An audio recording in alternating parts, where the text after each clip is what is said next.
Então, turma, para a gente finalizar nossa discussão de hoje, nós revisamos e compreendemos novamente a discussão sobre o que é luz, né? Vimos que essa luz, esse pulso de energia, né? Essa onda eletromagnética é emitida a partir da oscilação de cargas, e essas cargas oscilando vai ter uma liberação de energia. Legal? Esses corpos capazes de fazer isso, nós chamamos de fonte de luz.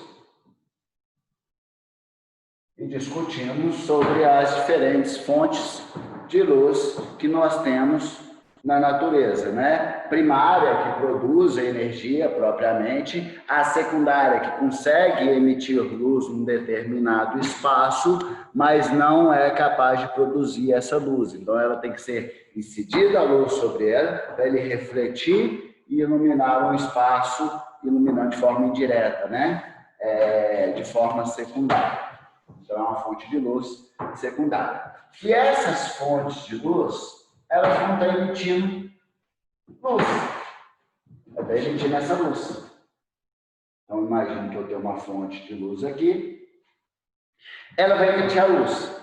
A luz é uma onda eletromagnética que nós, na óptica, até para simplificação de raciocínio, representamos por uma seta. Então, quando eu estou falando de um raio de luz, normalmente, sempre na óptica, nós vamos discutir representando por uma seta, que está saindo da fonte de luz, ou, em outras palavras, ela está saindo do corpo luminoso e dissipando para o ambiente.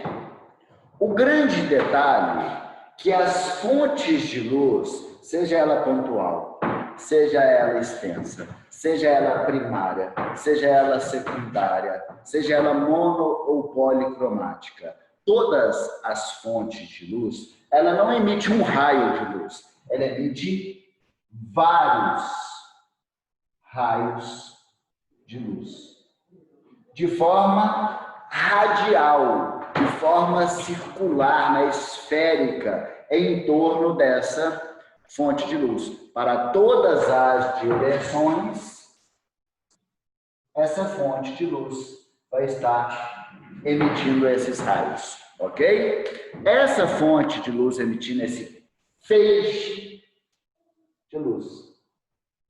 Então, quando a gente vai analisar muitas vezes a formação de imagem, o comportamento dos fenômenos ópticos, eu vou estar analisando não somente um raio, mas o feixe de raio emitido por aquele corpo, qual é o comportamento daquele feixe de raios luminosos naquele espaço. Legal? Então, eu vou estar falando de um conjunto de raios. O que é interessante a gente saber? Quando nós estamos falando de feixes de raios, nós podemos estar falando do ponto de vista do corpo luminoso, que é aquele corpo que está emitindo a luz, ou eu posso estar falando do ponto de vista do corpo iluminado, que é aquele corpo que vai estar recebendo a luz. Legal? O que é importante a gente saber? O corpo luminoso, independente de qual fonte de luz seja, ele sempre vai emitir um feixe divergente. Como assim um feixe de raios divergente? Como ele emite os raios para toda direção, de forma radial a sair dele, né, para todas as direções, esses raios de luz vão estar se afastando um do outro à medida que se distancia. Tanto é que a intensidade de luz vai ficando cada vez menor quanto mais distante eu estiver da fonte luminosa. Por quê? Porque como o feixe de luz o feixe de luz emitido pela fonte é divergente, esses raios vão se espalhando. Quanto mais eles se espalharem, menos raios de luz eu vou ter por área. Menor vai ser a intensidade de iluminação daquela área, ok? Então, todo corpo luminoso vai incidir feixes de luz divergente no espaço, que vão se divergir, que os raios vão se espalhar, se afastar, ok? Do corpo se espalhando no espaço. Legal. Só que o grande legal da natureza, que os corpos iluminados, vou até colocar aqui mais em cima, os corpos iluminados, ao receber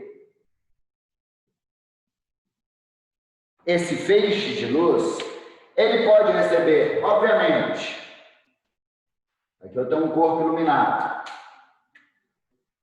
Se a fonte de luz emitir um feixe de luz divergente, esse corpo iluminado vai receber um feixe o quê? Divergindo. Sim?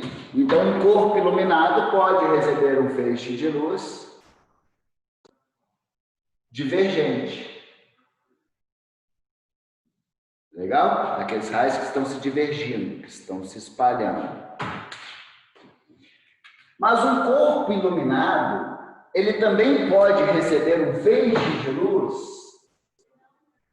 paralelo.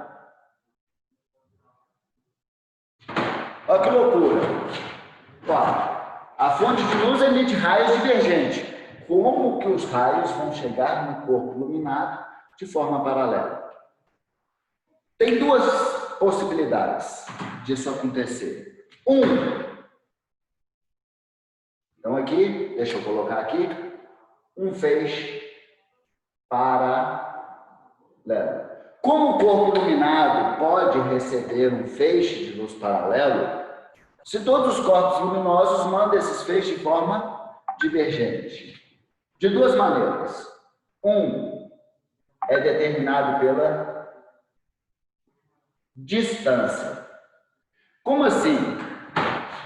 Quando a fonte de luz,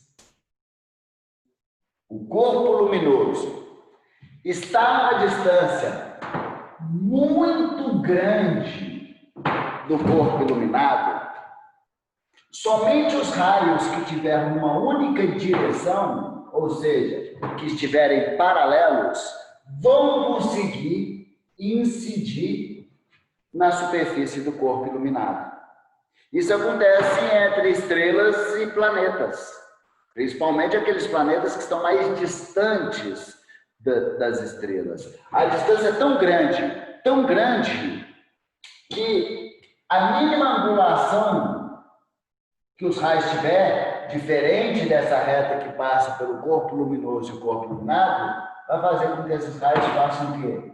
Por cima ou por baixo do corpo iluminado. Então ele vai estar recebendo somente raios numa mesma direção. Ele vai estar recebendo um feixe de luz paralelo. Então, quando corpos iluminados vão receber um feixe de luz paralelo, quando a fonte de luz, o corpo luminoso, estiver numa distância muito grande desse corpo iluminado.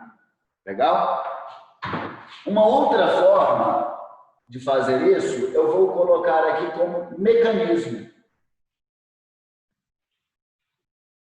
Como assim mecanismo? Eu utilizar de algum mecanismo óptico que eu consiga transformar, mudar, né, a direção dessa luz, que era divergente e passar a ser paralela. Quais são os mecanismos ópticos que eu uso para fazer isso? Lentes e espelhos. Lentes, a partir de um fenômeno que a gente chama de refração, que a gente vai discutir daqui a pouco, e espelhos a partir do fenômeno da reflexão. Mas eu refletindo a luz ou refratando a luz, eu consigo, em algumas situações, pegar um feixe de luz que era divergente e tornar ele paralelo. Sabe onde tem muita aplicação disso? No farol de carro. A fonte de luz, que é a lâmpada que está dentro do farol, ela emite raios para toda direção, de forma divergente. Mas eu quero só iluminar a estrada. O ideal é que esse feixe de luz se torne paralelo ao carro para iluminar a frente do carro. Eu não quero ver para os lados o que está no mato. Essa é a proposta, senão a intensidade de luz ia ficar muito fraca na estrada. Então, se eu torno eles paralelos, eu concentro mais os raios na estrada, a intensidade luminosa fica maior na estrada. Aí, atrás da lâmpada de farol de carro, existe um espelho côncavo, que com reflexão é um mecanismo óptico que, a partir da reflexão, ele consegue tornar esses raios paralelos. Legal? E eu posso também ter um corpo iluminado que vai estar recebendo feixes de luz de forma convergente. Beleza? Então, o corpo iluminado, o corpo luminoso pode emitir luz somente de forma formando feixes divergentes, mas os corpos iluminados podem receber luz de forma divergente, de forma paralela ou de forma convergente. Beleza? Quando que consegue fazer com que um feixe de luz que saiu de forma divergente do corpo luminoso se torna convergente ao incidir no corpo iluminado? A partir de algum mecanismo óptico. A partir de lentes ou mecanismos ópticos. A partir de lentes ou espelhos. Legal? Um exemplo disso, todo mundo já deve ter vivenciado isso aqui. Esse bichinho, quando eu ia na igreja, chamava de esmilinguido. Vocês conhecem esmilinguido? É uma formiguinha que usa muito na temática evangélica. Alexandre, é só para saber uma coisa, porque Matheus já mandou o link da aula dele. Ah, já acabou a minha aula? Desculpa. 2 minutos. Ok. Então, só para finalizar, exemplo disso, quem é esse esmilinguido? Ela que é a formiguinha que você pegava a lente e, com a luz do sol, queimava ela. Ok? O que eu fiz ali? Peguei um feixe de luz divergente, transformei em convergente, finalizamos a nossa aula de hoje, acabamos de falar nossa segunda parte da aula, que era de feixe de luz. Muito obrigado, a atenção de todos.